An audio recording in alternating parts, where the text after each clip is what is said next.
नमस्कार. इयत्ता 8वी मध्ये शिष्यवृत्ती परीक्षेचा अभ्यास करत असलेल्या विद्यार्थ्यांसाठी सरळ व्याज व चक्रवाढ व्याज असा घटक आहे.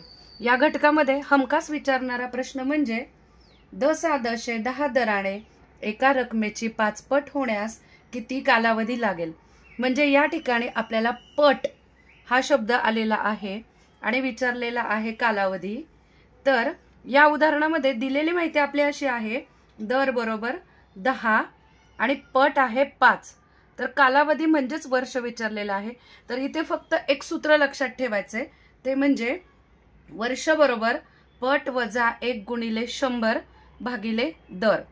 मग या ठिकाणी पट आहे 5, 5 वजा 1 गुणिले 100 भागिले दर आहे 10, म्हणून आपण इथे 10 लिहिले. तर 5 मधून 1 गेले 4, 4 गुणिले 100 भागिले 10, शून्याला शून्य गेले, 4 10 40. तर या ठिकाणी आपलं उत्तर आलेलं आहे 40 वर्षे. आता या पुढील उदाहरण पाहूयात.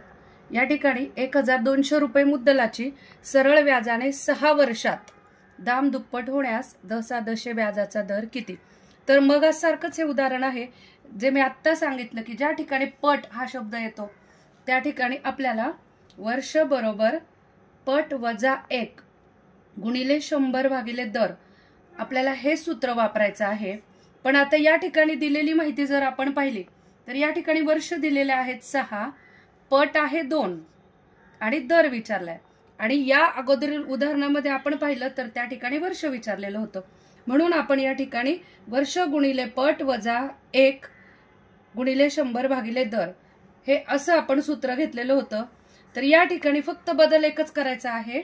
तर या वर्षांच्या ऐवजी आपण इथे दर घ्यायचा आहे आणि ज्या ठिकाणी दर शब्द होता तिथे वर्ष घ्यायचा आहे.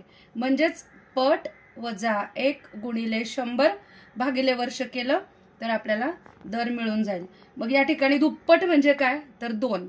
मग 2 मधून 1 गेले 1, 1 गुणिले 100 म्हणजेच 100 भागिले 6.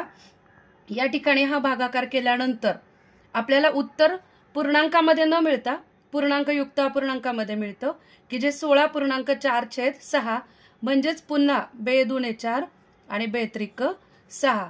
म्हणजेच या ठिकाणी आपल्याला दर मिळालेला आहे 16.2/3 आणि जे आपलं उत्तर आहे.